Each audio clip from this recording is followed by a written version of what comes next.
Welcome to Wish I Had Known, the show where hindsight meets insight. Host Jody Lamb has worn many hats in the world of finance, from navigating the intricacies of financial planning to unraveling the mysteries of insurance claims and diving deep into the realm of structured settlements. Each episode explores the topics that make you say, if only I had known this sooner. Join the conversation as we uncover the insights that can make all the difference. This is Wish I Had Known, because knowledge is power and hindsight is 20/20.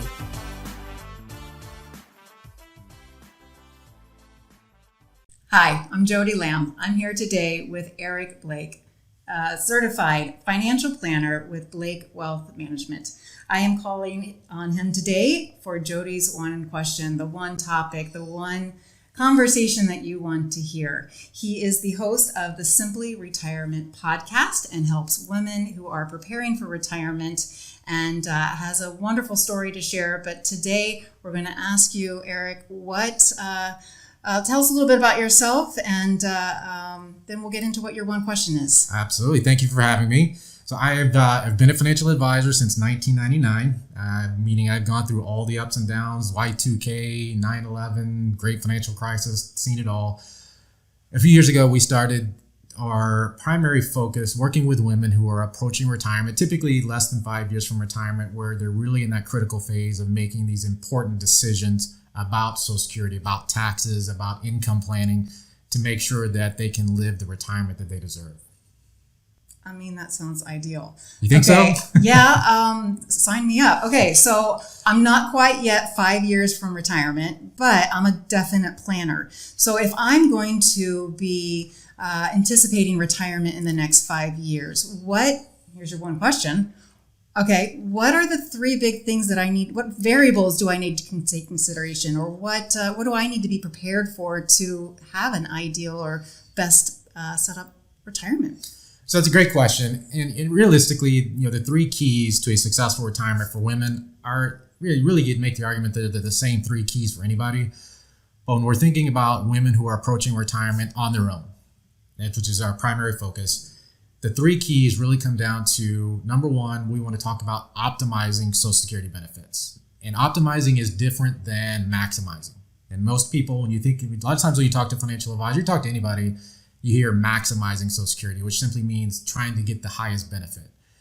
A lot of times that makes the most sense, but there are several situations where it may not make the most sense. You may need to start Social Security earlier for whatever reason, or you may have gone through a divorce, you've been widowed, maybe you have some of these other benefits that are available to you, spousal benefits, ex-spousal benefits, survivor benefits, where based on your specific situation, you need to look at optimizing your Social Security benefits, which also takes into consideration taxes, which is key number two, what I call minimizing your lifetime tax liability. The bottom line is the less you pay in taxes, the better off you're going to be, the longer your money's going to last. Nobody wants to pay more than they should to Uncle Sam. I can use the phrase, we're all okay paying what we think we owe, what's our fair share. We just don't want to give Uncle Sam a tip. So that's key number two. Last one, key three, is investing smarter. We know that, at least historically speaking, statistically speaking, women live longer than men. So the fact is, we have to make sure that your money lasts as long as you do. That's a big key, right? Nobody wants to outlive their money. But that a lot of times takes making sure you're making decisions that are in your best interest when it comes to, how do I invest my money? How do I generate an income from my investments that I can't outlive? And there's two big points to that, in that, number one, being too conservative can be just as bad as being too aggressive. A lot of times, when we work with women, which is our primary client base is women who are approaching retirement on their own, they think in their mind, as soon as I retire, I need to be extremely conservative because I don't want to lose anything. Right. Well, that makes a lot of sense, except when you think about what's inflation done the last couple of years. Mm-hmm. When inflation's 8% and you can get 6% on a CD, you're still losing money. It's just not because of the market. You're losing purchasing power, which that's the bottom line, is we want to maintain purchasing power throughout retirement, which could be, if you retire when you're 60 or 65, most likely you need another 20, 25, maybe 30 years of income in order to, again, not outlive your money. So from my perspective, those are really the three keys to a successful retirement, especially for women who are facing retirement on their own, is optimizing Social Security, paying as little in taxes as is reasonable, and making sure that you invest smarter. All right, this speaks totally into my world of structured settlement, y'all. I mean, tax-free, that's right up my alley, with investment tax-free, being conservative. We deal with the people that have a lot of medical needs and financial needs, so that absolutely resonates with me. But the one thing that you said that really challenged me is the Social Security. It's not just maximizing Social Security, but optimizing it. And you had shared earlier about tips for even divorced people like myself. I'm now looking at this as an individual facing and looking at retirement planning. So how does that change if we're divorced versus married? Well, the fact is, most people, they don't really, number one, they may not even be aware that they are eligible for benefits based on an ex-spouse. Now, that could be what we call ex-spousal benefits based on that ex-spouse's work history, meaning that as long as you were married for at least 10 years before you divorced, you've been divorced at least 2 years, and your ex-spouse is at least 62, you could apply for ex-spousal benefits, which is going to be up to a maximum of 50% of that ex-spouse's benefit if that happens to be more than your own benefit. Now, that's again, back to that optimizing thought process. We want to optimize your benefits, but that means we need to understand what your options are. Is there a limitation on how long it's been since the divorce happened in that application? Nope. Those are the bottom. 10 years is the key. As long as that marriage lasted at least 10 years, so marriage date to divorce date has to be 10 years. And this is where it varies from spousal benefits. So if it's a married couple, you can still apply for spousal benefits, but the working spouse, let's say the higher earning spouse, they must have filed for their own benefits first before you could file for spousal benefits.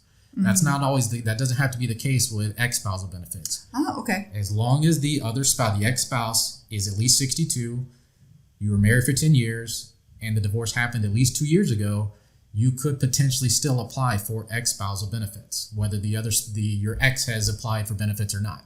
So that's a big key, again, if it's a cash flow issue. Unfortunately, we know that women, either because they've taken time out of the workforce to take care of family, whether that's children or parents, relatives, where that's typically falls on the woman's shoulders, or they've for whatever reason, they've been out of the workforce.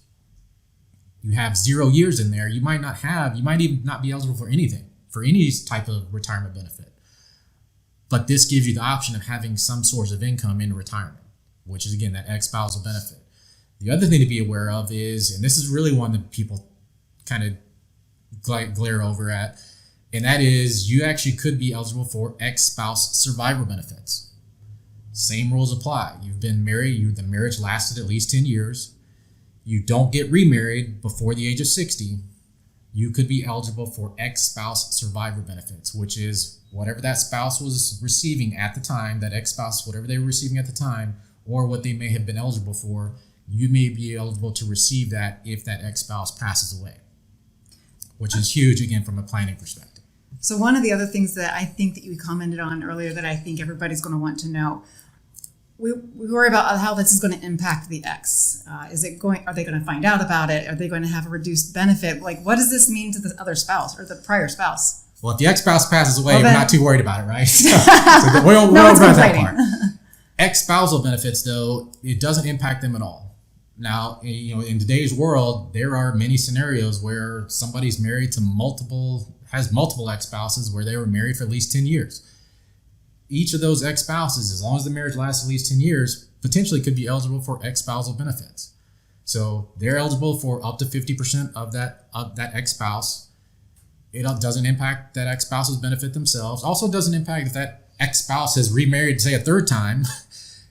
Their current spouse doesn't get impacted as well either. So that's a big factor there. And again, it's just understanding how all these rules, Social Security to me is one of the most underrated, undervalued aspects of retirement income planning because it seems straightforward, but there's so many variables that just people aren't aware of. Especially if you think about, maybe you were divorced 20 years ago. people forget about it. They not that they forget that they were divorced, but they kind of forget that whole situation. Either they want to push it behind, keep it in their past. They don't want to think about it anymore. But that could be, ultimately, it could be the difference in thousands of dollars of income by being aware of you being able to receive ex-spouse survivor benefits when that spouse passes. Because again, most likely the woman is going to outlive the man. Every penny counts. And especially when, like you said, we'll pay our due taxes, but we don't want to give Uncle Sam a tip. That's I love right. that quote. Yes. Okay, so we're 5 years within retirement. We want to get in contact with you. What are the other things that we need to do to mitigate the taxes? And then I want to find out, how do people get in touch with you so they can get more information about their unique situation? The biggest thing I could encourage is be proactive. Number one, if you're not familiar with how the tax laws work and they change constantly, we had in 2019 we had Secure Act, and then last year we had Secure Act 2.0. So understanding how all these different tax rules and tax laws impact you from a retirement income planning standpoint is crucial. Now, whether you have the opportunity or the time to learn that's a big question. If not, make sure that you're talking to somebody that does. That's a big focus of our practice. Like I said, we spend a lot of time evaluating. I'm one of those people that actually enjoys reading through tax laws and understanding how all this stuff works. Nobody else likes that. But it's crucial for our clients. Again, back to the 3 keys. Optimizing Social Security, minimizing taxes, investing smarter. I always put Social Security there first simply because, again, it's one of those underappreciated planning aspects. The taxes is most likely the most important because you think about in retirement, your biggest expense, it's either going to be healthcare or it's going to be taxes. One of those two. Healthcare, unfortunately, we can't always do something about it. We can try to be as healthy, eat healthily, work out, do all these things that hopefully extend our life and make us as healthy as possible. But taxes is something a lot of people don't think they can control, but in reality you can, but you got to be proactive. You got to understand how the rules, how the laws work. And that's where we come in. And we all need those experts in our life. So Eric Blake with Blake Wealth Management. Yes. How do we find you? How do we get a hold of you? Best way is to go to blakewealthmanagement.com, and we got a lot of free resources. You can sign up for our newsletter. We've got our blog. You can access our podcast, the Simply Retirement Podcast, where we talk about a lot of these same types of topics that women face as they navigate the retirement journey on their own. The other thing you can do is in the top right corner, we have our Start Here button. Okay. Click the Start Here button. You can see the exact process that we go through with every single prospective client to help them make an educated and informed decision about whether we are the right firm for them. And that's a big thing for me is, being in this industry for as long as I have, I believe everybody has the right financial advisor for their situation. Yeah. What we've done is we've created a process that we think helps people make a decision about us. Are we the right firm to help them navigate the retirement journey? What I call the Simply Retirement Roadmap process. The Simply Retirement Podcast. You can always hear them on there as well. Absolutely. I appreciate that. So thank you so much for taking the time to speak with us. I would love to continue this conversation for longer, but I know you have many demands on your schedule, as do all of our listeners here. Thank you so much for joining us today on Jody's One Question and the one topic, the things that you want to know or you need to know. Look forward to seeing you guys next time. Take care.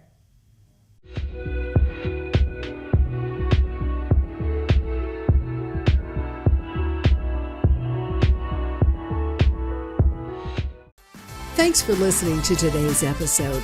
Please like, share, and subscribe so you can hear all of Jody's chats, so you don't have to say, "Wish I had known."